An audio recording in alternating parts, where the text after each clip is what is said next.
Once again, maraming salamat for joining us today and we are so glad. Relax lang. Chill.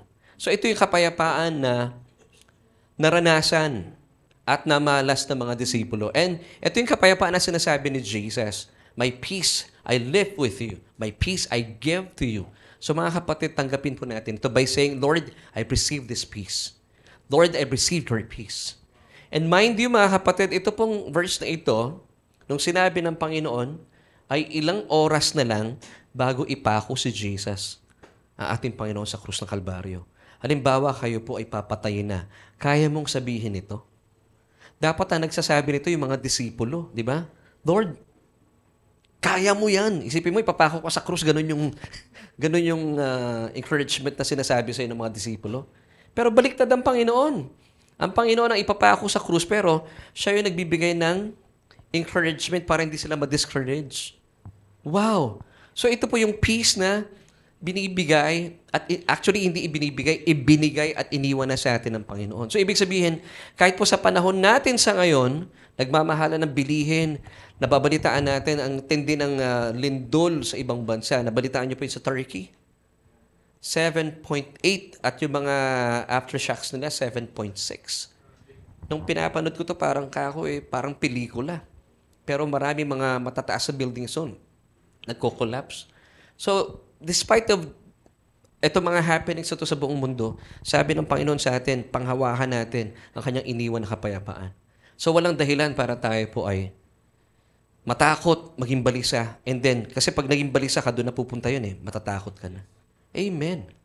And alam niyo maganda pa po dito na pinapaalala sa atin ng Panginoon na pakabantayan daw po natin ang ating mga puso. Bakit puso? Pansinin niyo po ito, Proverbs 4:23. Above everything else, guard your heart. Because from it flow the springs of life. Sa Tagalog, sabi dito, pakabantayan daw po natin ating mga puso dahil sa ating mga puso, sumisibol yung iba't ibang mga issues ng buhay. Now, take note, above everything else. Above everything else, gaya ng inyong mga investments, ng iyong family, kasama po dito. Above everything else, kasama po dyan ang iyong mga, siguro marami kayong mga properties, marami kayong mga kotse, maraming bahay, maraming mga pera sa bangko, pero sabi ng Panginoon, above everything else, guard your hearts. Why? Because from it springs the issues of life. So napaka-importante pala, this is our assignment. Sabi ng Panginoon sa atin, bantayan mo, pakabantayan mo maigi puso mo. Ako nang bahala sa properties mo.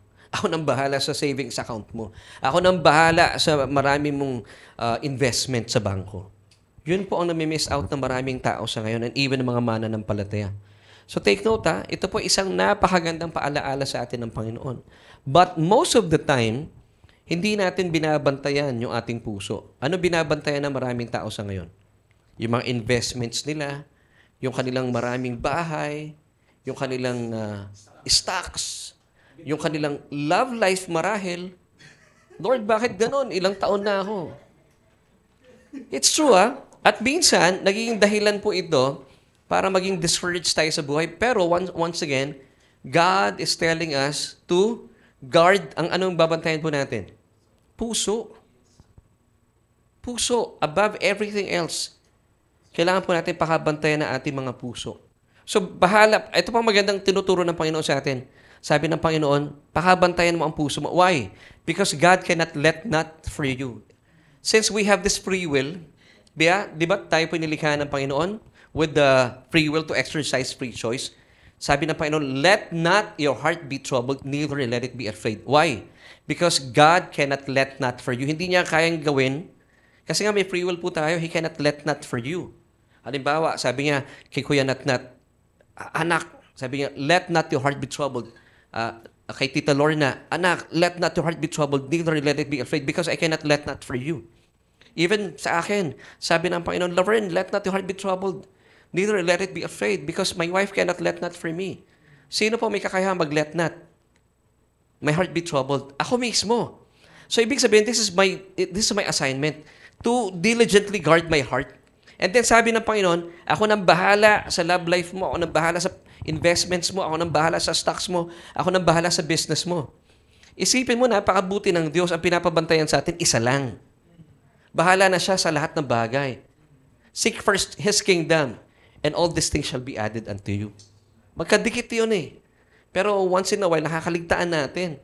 Hindi, Panginoon, kailangan kong bantayan to, kailangan kong bigyan ng pansin ito, yung ganyan eh. Pero hindi po ganoon ang Panginoon. Isa lang ang pinapagawa sa atin. This one thing. Above everything else, hindi po ba kayo natutuwa? Napakabuti ng Diyos. Kasi alam po niya yung capacity natin. Sabi niya, you just have to diligently guard your hearts. E ngayon po, mag-Valentine's Day. Ang mindset ng mga tao, love life, yes. But I want you to be cautious and conscious about this. Bantayan nyo lang po ang inyong mga puso. Yun po ang paalaala natin ngayong Sunday. Amen? Above everything else. Now, meron pang maganda paalala sa atin ng Panginoon, how to guard your heart. Para hindi raw po tayo nakayuko ng lulumo. Maraming tao sa ngayon when they are so discouraged, ano po ang posture ng mga taong pinanghihinaan ng loob? Nakayuko. Di ba? Pero last Sunday, nakarinig tayo ng magandang testimony mula kay Kuya Ed. Hindi tayo ng lumo, bagkus tayo po nakatingala kasi sobrang nakikigalak tayo sa magandang karanasan ni Kuya Ed. And I'm so sure ay pinanghahawakan natin hindi na magbabalik yung karamdamang yun. At nakikita ko sa aura ni Kuya Ed ay napakaganda ng kanyang disposisyon. Amen. Plus of course, kasama niya pa ang kanyang love life, si Ate Maisa. Amen. Lalong gumaganda at bumabata pa. Oo. Amen. So ito po maganda paalala sa atin ng Panginoon. Alam niyo po ba itong John chapter 14, itong kapitulong ito, para daw po tayo ay angkinin natin yung iniwan sa atin na kapayapaan at ibinigay sa atin kapayapaan ng Panginoon. Ito yung paalala niya sa atin in verses 1, 2, 3, and then verse 28.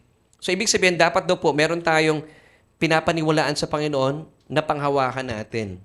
Hindi po tayo nanlulumo at nakayuko bagkus tayo po ay nakatingala because we are waiting for this blessed hope. Basahin ko po sa inyo. John 14 verses 1, 2, and 3. Let not the heart be troubled. You believe in God, believe also in me. Ito po yung promise niya sa atin, ang ganda.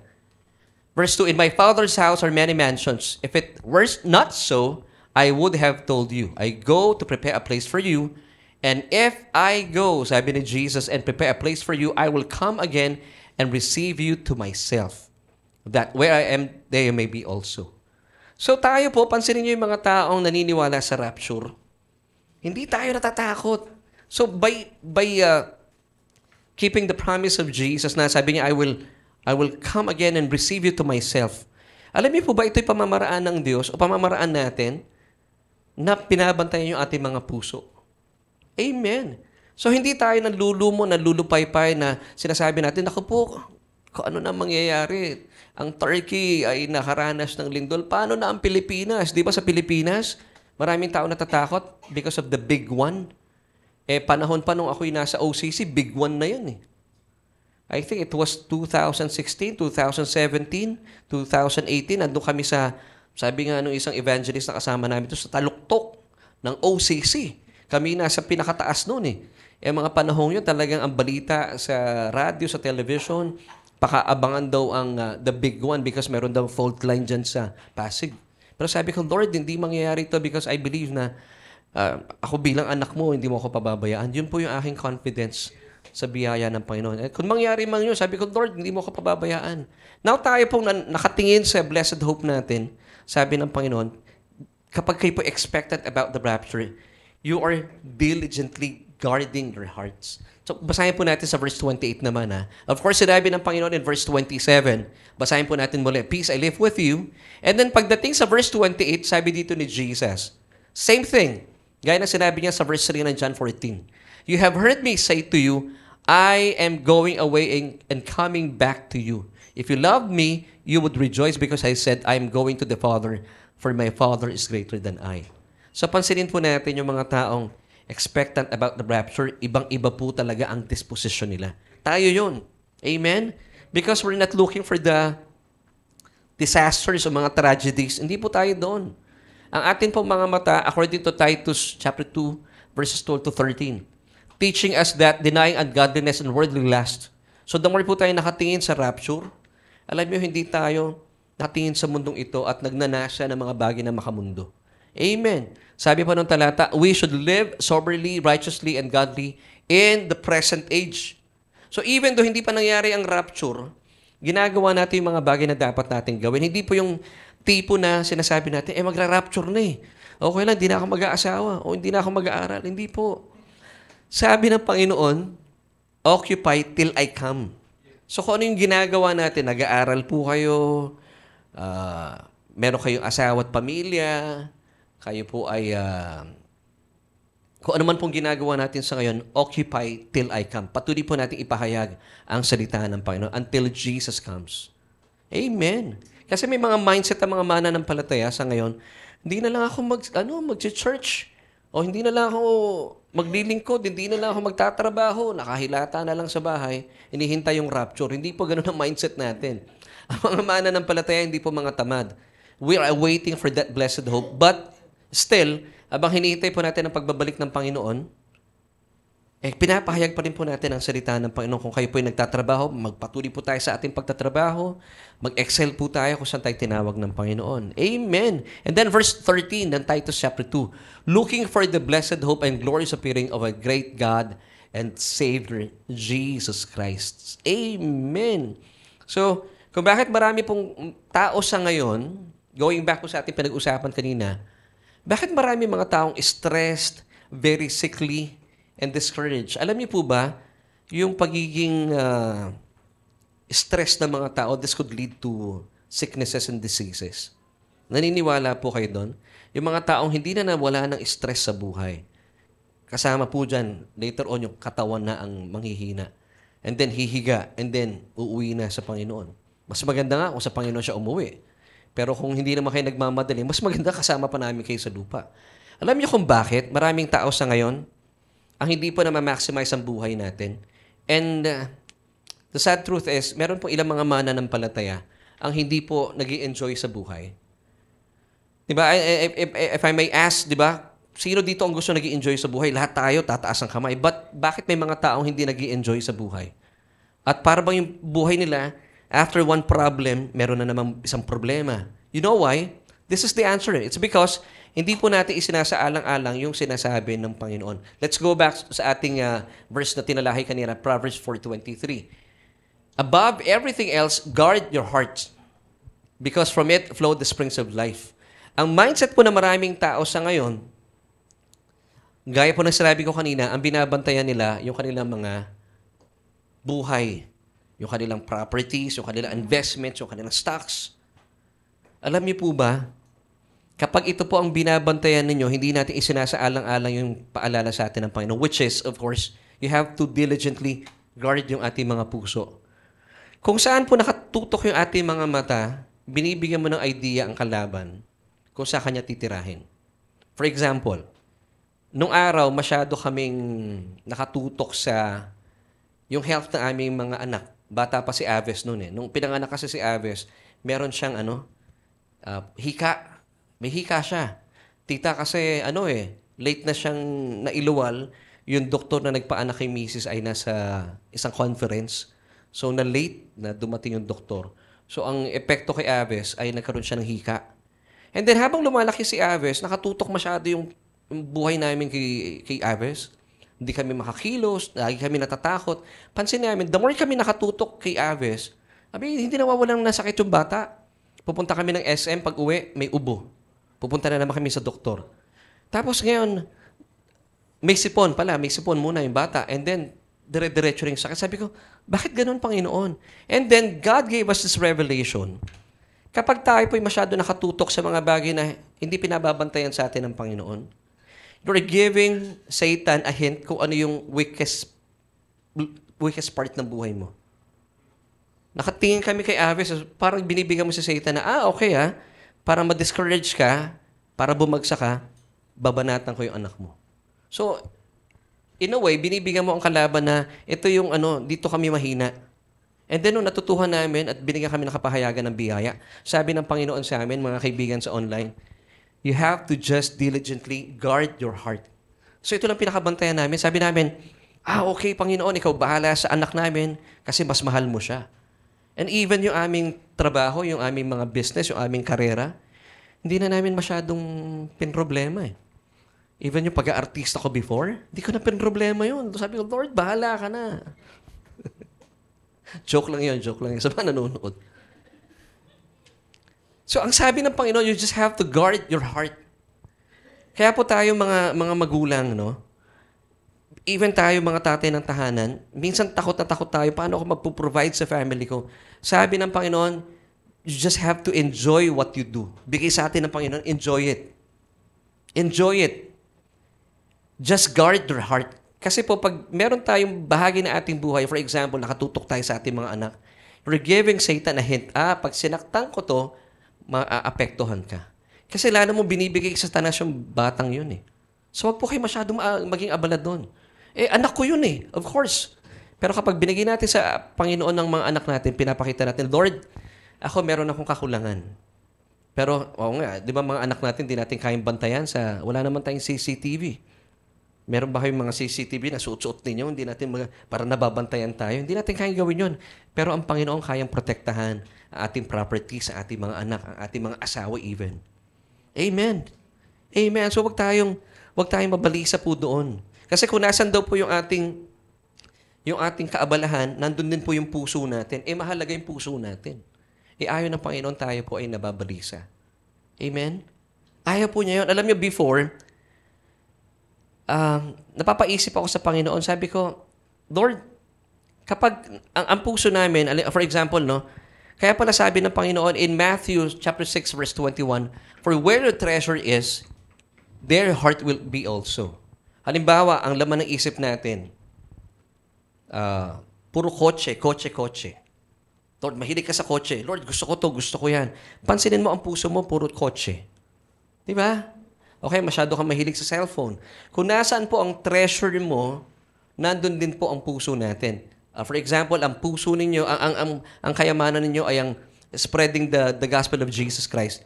Nandun din po ang puso natin. Tingnan niyo po ito sinasabi ng Matthew 6:21, wherever you put your treasure or money, your heart will also follow. Halimbawa, ang puso mo nasa gospel. Pansinin nyo, hindi mahirap sa atin magbigay for the advancement of the kingdom. Pag kayo po ang puso ninyo nasa gitara o nasa keyboard, pansinin nyo, nag-i-invest kayo. Nandun ang puso ninyo eh. Amen? So, ibig sabihin, ang sinasabi ng Panginoon sa atin, pakabantayan natin yung ating puso. Saan ba ito sumusunod? Pinakamainan talaga sa lahat. Ibigay natin para sa Panginoon. Now, before, I used to think na, sabi ko, Lord, bakit gano'n? Para masyado kang self-centered. Naisip ko before yun eh. Na parang lagi mo sinasabi, lahat ng inyong mga mata, ituon nyo lang sa akin. Naisip niyo pa to before? O baka ako lang? Yung ba tipo sinasabi natin, sabi ng Panginoon, ituon nyo ang inyong mga mata sa akin lamang. So sabi ko sa Panginoon, medyo Lord, selfish ka. Yung pala hindi. Binigay sa akin ng revelation ng Panginoon to, I think it was last year. Di ba, kagaya na sinabi ko kanina, si Satan, kapag saan ka masyadong conscious at saan mo inuubos ang oras mo, halimbawa sa investment mo, sa stocks mo, or even sa iyong pamilya o sa iyong anak. Kasi sa mindset natin mga tao, pagiging responsable ito, di ba? Yung lalo na mga Pilipino, gusto natin lagi tayong nag-aalala. Kasi pag pinaparamdam daw natin, nag-aalala tayo sa tao, mahal ko kasi yung aking asawa, mahal ko yung anak ko. Yung aking tatay, ganun nung araw eh. Kasi nga siguro nakasanayan natin bilang Pilipino. Ibang tipong, alalang-alala siya, ano na mangyayari. Pero sa totoo lang, by doing that, hindi mo binabantayan ng puso mo. Hindi mo namamalayan, baka mamaya may sakit ka na.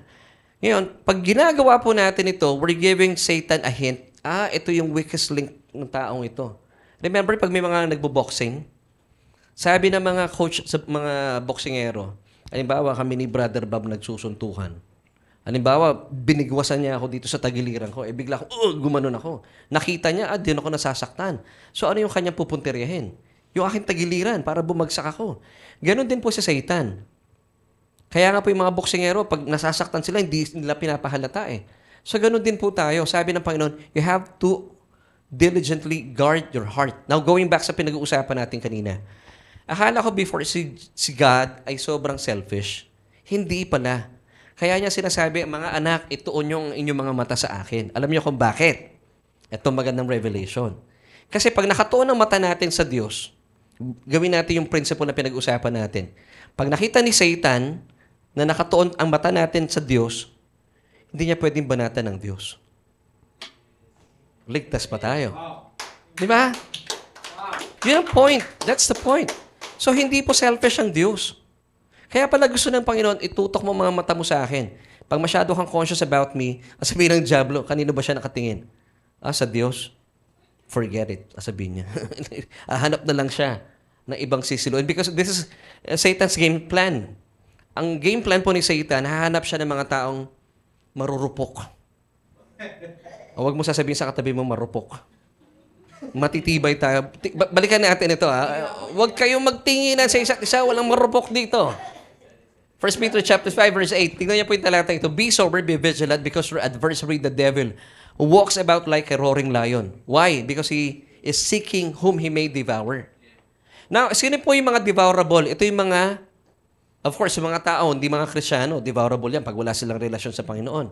Pero would you believe na meron pa mga Christians sa devourable? Yes. Ito po yung mga Christians na hindi nakatingin sa Panginoon. Kanino sila nakatingin? Sa flesh nila. Nakatingin sila sa kanilang mga stocks, sa kanilang mga kayamanan. Nako, madidisgrasya kayo mga kapatid. Because Jesus, I should say, God is telling us, diligently guard your heart. Pag binabantayan natin ating mga puso, ibig sabihin, magtitiwala tayo sa Panginoon. Now, the devil, our adversary, walks like a roaring lion, seeking whom he may devour. So, ibig sabihin, hindi pala lahat ng tao devourable. Sa Tagalog, hindi lahat ng tao ay kasilo-silo. Now, sino-sino po itong mga to? Ito yung mga taong relax. Sino dito yung mga relax? Relax, mga chillax lang. Tayo to. Ito yung mga taong nakatingin sa Panginoon, conscious sa Panginoon. Hindi kayang tirahin ng kalaban ng Panginoon. Why? Because in verse 7, sabi po ng 1 Peter still, chapter 5, casting all your cares upon Jesus. Why? Because He cares for you. Alam niyo po, itong word na casting, hindi po ito bibigay, Sabi ko, Lord, give me a revelation about this word. Kasi pangkaraniwan sinasabi natin, ibigay mo ang kabigatan mo sa Panginoon. Hindi po casting yun. That's giving. Tinignan ko sa Greek yung word na casting. Ang casting pala is epiripto. Come on, say this with me. Epiripto, para makasanayan niyo. Epiripto. Alam niyo ibig sabihin ng epiripto? Sa Tagalog, iitsa mo. Itsa. Ihagis. Di ba? Pag may nanganganak, it's a boy. It's a girl. Ibalibag. To throw upon, to throw off or away, to get rid of. So, ibig sabihin, kapag may binabato sa iyo ang kalaban, bakit natin iniit siya? Ano yung mga bagay na hinahagis natin? Yung mga bagay na ayaw natin. Di ba? So, kaya pala sabi dito ng Panginoon through Apostle Peter, cast all your cares upon Jesus.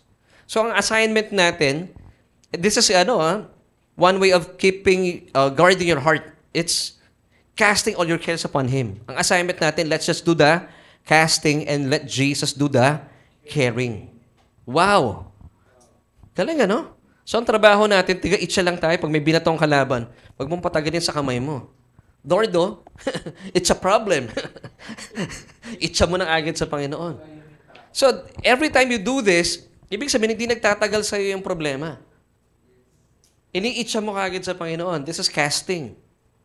Bakit? Kasi you're getting rid of your problem. Sabihin, Panginoon, hindi ko problema to. Alam mo, I'm saying this with all reverence sa Panginoon, no? Since sabi ng Panginoon, gusto niya lahat ng papuri sa Kanya, ibigay natin lahat kasama ng problema natin sa Kanya. Kasi gustong-gusto ng Panginoon, wag mong binubuhat sa iyong balikat ang mga problema mo. Bottom line, because He cares for you. So, meron ako nakausap before, sinasabi nila, alam nyo, wag nyo na binibigyan ng problema ang Diyos. Marami na siyang problema. Wag mo na dagdagan. That is not true. When you cast your problems upon Jesus, He loves it. Why? Because He cares for you. Ang tao po, pag may problema tayo, actually, hindi nga natin iniitsahan ng problema yung mga tao Sinesharean natin, di ba? Pero mga tao mauuta. Pero ang Panginoon po, He loves it. Pag iniitsa mo sa Kanya, Lord, may problema ko, it's a problem, iitsa mo sa Panginoon. Sabi ng Panginoon, kinakatch niya yung problema yun. Why? Because He cares for you. So kung ano man po mga problema yung meron sa ngayon, iitsa natin. You throw it upon Jesus because He cares for you. Huwag po natin kikimkimin. Huwag po kayo nagtatago sa bahay. Kasi maraming tao sa ngayon, kung bakit they feel discouraged, natututuhan natin sa maraming teleserye. Papasok sa kanilang mga kwarto. Pag kinatok sila, anak, alam mo sagot ng bata, leave me alone. Doon na. Alam niyo saan natin natututuhan? Teleserye. Kaya po kami po sa bahay, wala kaming television. Talagang, wala po akong anything against sa mga teleserye, pero kung natututo lang po kayo na nasasabi niyo, leave me alone, wag na po natin ipagpatuloy manood ng mga teleserye. Hindi po makakatulong ito sa atin. Kasi po, gusto ng Panginoon, nagsasama-sama tayo sa church. Ayaw niya kayong nag-iisa. Amen. So para hindi po dumami yung mga problema nyo, whenever may mga problema dumarating sa inyo, remember this word, cast. Iitsa natin sa Panginoon. So once again, ang assignment natin, let us just do the casting. And let Jesus do the carrying. Amen and amen. So pag sinabing cast, iitsa ka agad. So, what to do when you're feeling discouraged? So ngayon po, pag-usapan na natin, I'll be giving you itong 4 na puntos. At bago tayo matapos, 4 points po ito. Na paano natin malalaman na tayo po i-discourage na? Kapag napapansin ng maraming tao, ang theme song mo na ay malayo ang tingin. Tapos wala namang tinatanaw. Alam ni tita yung kantang to eh. Malayo ang tingin. Come on church, sing with me. Wala namang tinatanaw. Sino kumanta nun? Ate Maisa? Anthony Castelo. Galing ano? Alam mo kung sino nag-compose noon, kung di ako nagkakamali? Tito Soto. Tito Soto yun. Mahusay na kompositor si Tito Soto. Kung di ako nagkakamali So pag nakikita na kayo ng mga tao na ang team song mo ay malayo ang tingin, wala namang tinatanaw. Ibig sabihin, tumatagos yung tingin mo. Kasi nga, nasa kawalan ka. Now, ito na po yung panahon na kayo po ay nadi-discourage. Why? Because you are not guarding your heart. Nasaan pong isipan natin? Marahil sa mga bagay sa mundong ito. Paano na kaya aking mga lupain? Meron ako narinig before, isang mayamang television personality. Pag bumabagyo daw, nag-aalala siya. Yung mga bahay niya, kumusta na kaya? Ang dami niyang bahay, 5. Hindi naman niya kayang sabay-sabay tirhan. So pag bumabagyo, nagkakaroon ng matinding bagyo, gumagastos siya. 5 bahay yun Pero tayo mga walang bahay, umuupa lang. Mas madali ang buhay. Kasi problema ng may-ari ng bahay yun Di ba? So itong mga taong to pag napapansin natin, ay pagkausap mo, ay hindi na masyadong sumasagot. Ito yung mga taong sobrang busy. May tinanong ka, tapos uulitin mo pa. Ito yung mga taong medyo nakakaramdam ng ganun. Kaya kayo, pag tinatanong, sana wag nang uulitin. 2 bagay lang yan. It's either talagang natutulala siya o mahina yung pandinig. Saan kayo doon? Ang tawag nila doon, sabaw. Huwag tayong maging sabaw. Pakilagay po sa comment section, hindi ako sabaw. So pag sinabing sabaw, wala na sa tamang katinuan. Ang dami iniisip. Sobrang stress na siya. Pag kayo po ay sobrang stress na, and even kahit stress pa lang, ako ayoko mo na stress. Maapektuhan po ang inyong kalusugan pag bumuha kayong matanda sa edad mo. 25 ka pala, muha ka ng 45. Gusto niyo po yung ganon? Dito po sa church namin, mga kasama ko dito, mga lagpas 200 years old na, pero mukha pang bata. So dito po, I'll be giving you 4 points.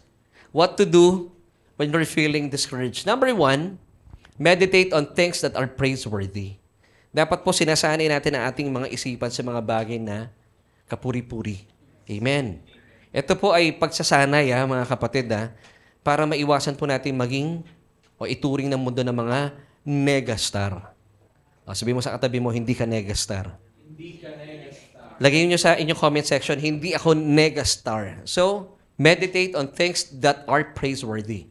This is the first thing na dapat natin i-considera that you have to do when you're feeling discouraged. So, balikan po natin, ano yung mga ginawa ng Panginoon sa ating buhay. So, gawin natin small scale lang muna.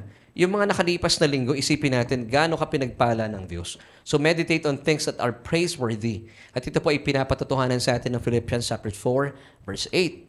Finally, brothers, whatever is true, whatever is honorable, whatever is fair, whatever is pure, whatever is acceptable, whatever is commendable, if there is anything of excellence and if there is anything praiseworthy, keep thinking about these things. So kung kayo po may mga patay na oras, they would call it patay na oras. Buhayin niyo yung oras na yun by thinking things that are praiseworthy. Balikan niyo yung mga kaibigan ninyo at kung meron man silang ginawang masama sa inyo, balikan niyo yung mga bagay na ginawang mabuti sa inyo. Alam niyo, kung meron man silang ginawang masama sa inyo, mapapaisip kayo. Hindi, kaibigan ko naman yun eh. Kahit kaibigan ko siya once upon a time, pero nag-i-stay ka doon sa mga bagay na kapuri-puri sa ginawa niya. Ito po kailangan natin sanayin na ating mga sarili bilang mananampalataya. Kasi ang tao, nakasanayan natin, madali natin nakikita yung mga pangit sa mundo. Di ba? Pag tayo po, for example, ito po yung usual na example. Pag kayo binibigyan ng donut, anong lagi nyo nakikita sa donut? Yung butas. Hindi natin nakikita yung dough. Di ba? Kapag tayo pinakakita ng tao, nakikita natin yung kawalan niya ng buhok sa bumbunan. Hindi mo nakita ang haba ng patilya. You have to see the good sa mga bagay. Ako, totoo lang, gusto ko may mahabang patilya. Pero nagsabi sa akin before, sabi niya, hindi, mas maganda yung sa'yo dito. Sabi ko, maganda ka. Bumawi ka naman sa patilya. Di ba? Ganon ang Panginoon. Yung iba nga, wala dito, pero punong-puno dito. Ako, wala nun eh. So, meron pa rin maganda talaga. Pero minsan sasabihin na nakakatawa. Pero sa totoo lang, pag pinagtuunan natin yung mga bagay na kapuri-puri, di ba? Mas magpapasalamat tayo sa Panginoon eh. So, isasanay lang natin ito sa ating mga buhay. So, meditate on things that are praiseworthy. Amen? So, sisimulan po natin ito sa ating buhay. Ikalawa, be very careful of the company you keep. Naku, napaka-importante po nito because kapag kayo po ay napasama sa mga taong negastar, mahahawa at mahahawa po kayo. Di ba? Di ba, Kuya Nat? Kaya sa amin, kaya ako, I praise God for this church. Alam niyo, habang umuusbong po ang panahon, I really praise God for you, mga kapatiran. And also sa amin po sa leadership, kakaunti lang po kami. Pag kami po ay nasa sasakyan, alam niyo ang pinag-uusapan namin? Kayo. Ay, hindi, joke lang. Ang pinag-uusapan namin talaga, bawal sa amin ang chismis sa loob ng sasakyan. Pinag-usapan namin yung love life ni ko. Bigla ako napaisip eh. No? Pinag-usapan namin, kumusta yung trabaho ni Kuya Angelo? Kumusta yung mga business ni Ate Amiel? It's true. Kasi pag, most of the time, di ba, travel natin from here to Caloocan, minsan 2 hours, no? So, mas pinili namin kasama yung mga taong hindi nega. And I'm so sure, napatunayan nyo naman, hindi nega si Ate Amiel, hindi nega si Kuya Angelo. Eh, lalo na po misis ko. Alam niyo po ba sa bahay namin? Yan po yung aming, checker.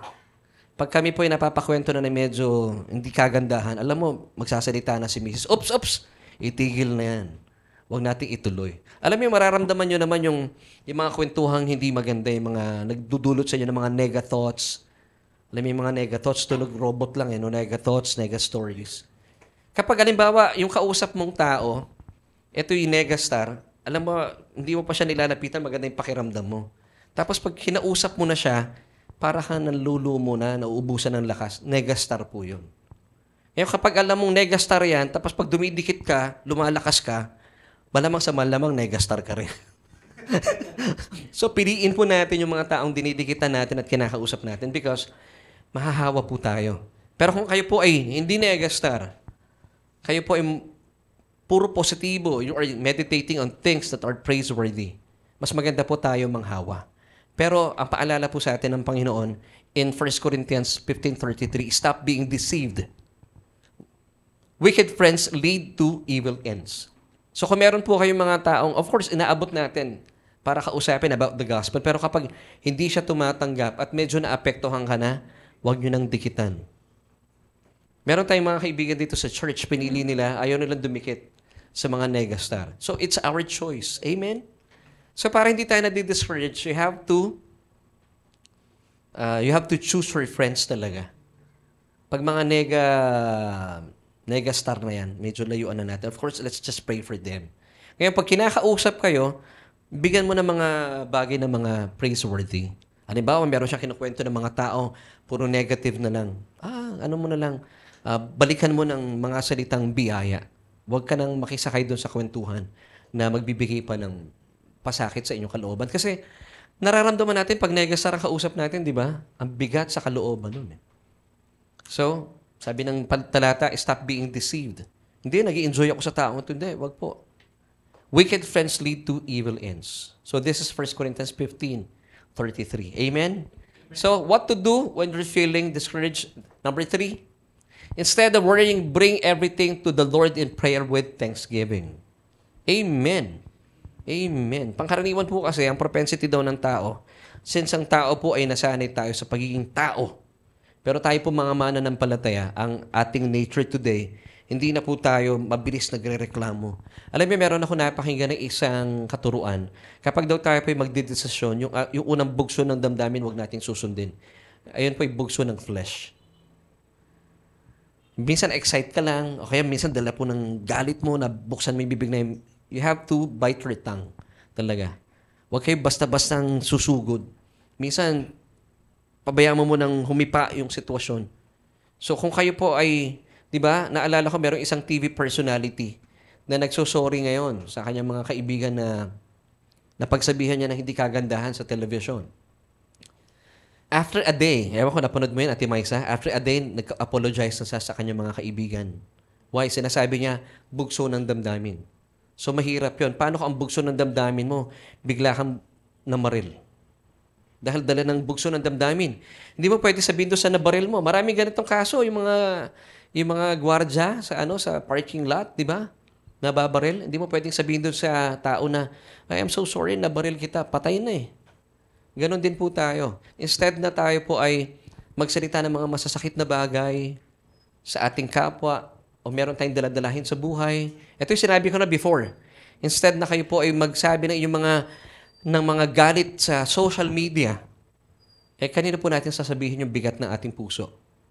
Instead of worrying or being anxious, sabihin natin sa Panginoon yung lahat ng kabigatan natin. But, etong kaibahan, ano ang prayer po ng mga mananampalataya sa ilalim ng biyaya? Whenever we pray, hindi tayo nagbibeg, hindi tayo nagmamakaawa sa Diyos, but we are thanking God, believing na meron na tayong sagot mula sa Kanya. Bottom line pa rin, because God loves us so much. Philippians 4 verses 6-7, be anxious for nothing, but in everything, by prayer and supplication. So, ibig sabihin, ang ganda po ng talatang ito, kung meron kayong gustong sabihin sa Diyos, sinasabi kasi ng ibang tagapagturo huwag daw po tayo puro pengi noon. Pag hindi ka humingi sa Panginoon, kanino ka hihingi sa kalaban ng Panginoon? Dito po sa ating church, ang sinasabi ko, yes, sa Panginoon pwede kang pumengi noon. Kasi siya po yung source natin Gaya po na sinasabi ng talatang ito, be anxious for nothing. Alam niyo kung bakit po maraming balisa?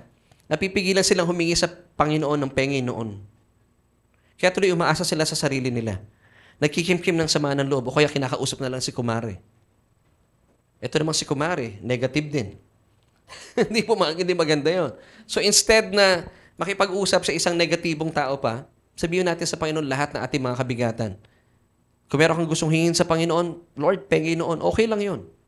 Now, but in everything, by prayer and supplication with thanksgiving, let your requests, plural, be made known to God. Wow.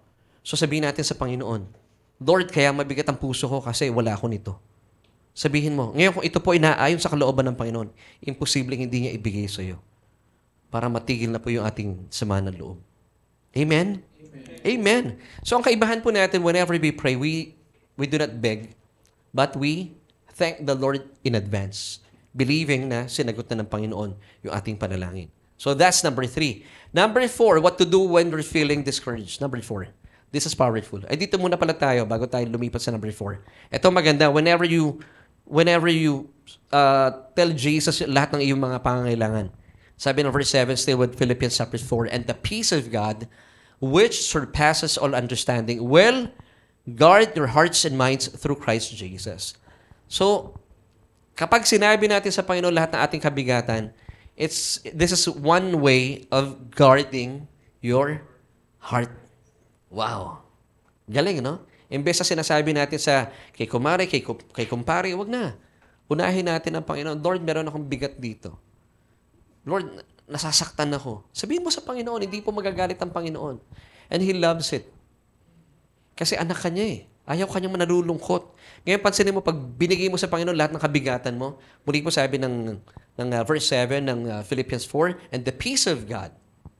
Wow, and the peace of God na iniwan na sa atin ng Panginoon at binigay na, which surpasses all understanding. Mamamalayan mo na, bakit Lord biglang umayos yung aking kaisipan? Will guard your hearts and minds through Christ Jesus. Ito ang beauty kapag sinasabi natin sa Panginoon, lahat ng ating mga gustong hingin sa Kanya. Panginoon, pengi naman noon. Pengi naman ito. Amen and amen. And lastly, what to do when you're feeling discouraged? Number 4, look unto the four corners of God's love. Ano itong four corners of God's love? Ano itong apat na sulok ng pagmamahal ng Diyos? Ephesians 3:18, may be able to comprehend with all the saints. So dapat daw po naintindihan natin ito. Pero maraming mga mananampalataya sa ngayon, pag binabasa itong Ephesians 3:18, hindi natin ako-comprehend. But praise God, nasa church po tayo. Ito po ang kapahayagan sa atin ng Panginoon. Once again, may be able to comprehend with all the saints what is the width and length and depth and height. Now, ano po nakikita nyo dito sa mga salitang ito? Sige nga po, ano nakikita nyo?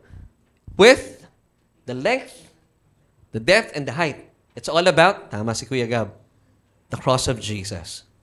Wow.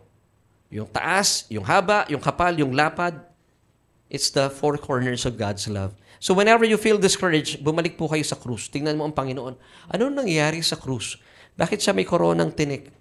Even yung iyong mga stress sa buhay, inangkin ng Panginoon. Ibinigay ng Diyos sa kanyang bugtong na anak. And this is God's love sa apat na sulok na ating buhay. Para din po ito maranasan ng mga tao sa apat na sulok ng daigdig. Wow! So when you're feeling discouraged, all you have to do, you go back to the cross of Jesus. Balikan natin. Lord, discouraged ako ngayon. Bakit? Meron po ako nararamdamang sakit. You go back to the cross. May nabasa ako kanina na article ni Kuya Angelo. Hindi ko nga lang na-heart. Hindi ko makita. Ang aga eh. Maraming tao sa ngayon, hindi sila makapaniwala na ibinigay na lahat ng Panginoon sa kanila. Kaya sila nadi-discourage. Even the health, even the wealth. Kapag kayo po'y kinukulang, you have to go back to the four corners of the cross. This is God's love for you. Amen. At kapag nakita po natin ating mga sarili doon, wow, Panginoon, even pala yung sakit na nararamdaman ko sa ngayon, pinako na pala doon sa krus. Dito sa malapad, sa mataas, mahaba at makapal na kung tawagin, sabi po ng Ephesians 3:18, ay ang krus ng ating Panginoon. The width, the length, and the depth, and the height. Now, verse 19, still with Ephesians chapter 3, tells us, the more po tayo bumabalik sa krus, to know the love of Christ which passes knowledge, that you may be filled with all the fullness of God. Wow. So, the more po tayong bumabalik sa krus, yung sa apat na sulok ng pagmamahal ng Diyos. Ang puso po natin, kanina lang, marahil kayo po ay pinanghihinaan ng loob, pero kapag tayo po ay bumabalik at naunawaan po natin apat na sulok ng pagmamahal ng Diyos, nararanasan mo ang lubusang pagmamahal sa iyo ni Kristo. Amen. So yun ang kulang, mga kapatid, as we end, no? Yun ang kulang. Kung bakit marami pong tao sa ngayon, binabantayan ng kayamanan sa mundo, binabantayan yung kanilang stocks, yung kanilang investments, even yung kanilang, masyado sila nakatuon sa kanilang pamilya. Huwag po natin gagawin yun. Kasi binibigyan mo once again ng hint ng kalaban kung saan ka manghihina at saan ka madi-discourage. But once again, kapag kayo po'y bumabalik sa apat na sulok ng pagmamahal ng Diyos, this is the best way of guarding your heart. Because sabi po once again ng Proverbs 4:23, above everything else, pakabantay lamang po ang puso. Huwag mo nang problemahin ang iyong business. Sabi ng Panginoon, ako nang bahala dyan. Huwag mong problemahin ang love life mo. Ako ang bahala dyan. Huwag mong problemahin ang business mo. Akong bahala dyan. Just do what you have to do. Huwag mong problemahin ang pag-aaral mo. Akong bahala, sabi ng Panginoon. When you seek God first, all these things will be added unto you. Ganun lang po kasimple. Hindi po ba pinapadali ng Diyos ang lahat? So ano lamang po ang assignment natin? You just have to guard your heart. Puso lang. So kapag nandulupay-pay na po kayo, pinanghihinaan na kayo ng loob, you have to go back to the cross of Jesus. Huwag natin panatilihing nanlulupay-pay o na pinanghihinaan tayo ng loob. So yung number 4, yung pinakamahalaga. Kasi pag nagawa mo yung number 4, mangyayari sa inyo yung 1, 2, and 3. Amen. So let's go back sa ating question na sinimulan natin kanina. What to do when you're feeling discouraged? Of course, number 1, pinag-usapan natin kanina, dapat ay isaalang-alang po natin. Meditate on things that are praiseworthy. Number 2, kailangan po nating piliin yung ating mga sinasamahan. And of course, number 3, instead na mag-worry po tayo, bigyan natin sa Panginoon lahat ng ating mga kabalahan sa buhay. Panalangin po natin with thanksgiving. And of course, number 4, you just have to look unto the 4 corners of God's love, which is, of course, the cross. Now, ito po yung solution natin. Kapag tayo po ay nakatuon sa 4 na sulok, bigay ko na po sa inyo ating solution. Kapag nakatuon lang ang mga mata mo sa 4 na sulok ng pagmamahal ng Diyos, and this is the cross, hindi sa mga bagay ng mundong ito, wala nang dahilan para maging balisa pa sa buhay dahil kontento ka na sa buhay. Amen? So, ang assignment lang natin, you just have to diligently guard your hearts. Now, ito po, one last verse and then we'll end. Hebrews chapter 13:5. Ito pong talatang ito, nami-miss out ng marami mananampalataya kasi lagi lang tayo doon sa, for God has said this, I will never leave you nor forsake you. Now, bakit po sinabi ng Panginoon yun? Ito yung context. Huwag daw po tayong maging balisa sa kayamanan ng mundong ito. Ituon lamang po natin ang ating sarili at maitatag tayo that believing that God will never leave you nor forsake you. Sapat na po iyon. Basahin natin ang kabuuan po ng talata, Hebrews 13:5. Let your character, your moral essence, your inner nature, of course, ito yung bago nating nature in Christ, be free from the love of money. Amen? Sa totoo yung sinasabi ng Panginoon, no? Ako nang bahala sa pera mo, sa investments mo, sa stocks mo. Huwag mong problemahin. Just guard your heart. Sabi pa dito, shun greed, be financially ethical, being content with what you have. So, by being content with what you have, binabantayan mo ang puso mo. Huwag ka nakatingin sa ibang tao. Bakit si Kumari mayaman? Bakit ito may ganyan? Ba't ako wala? Wala po sa ating isipan yun. You have to be content with what you have.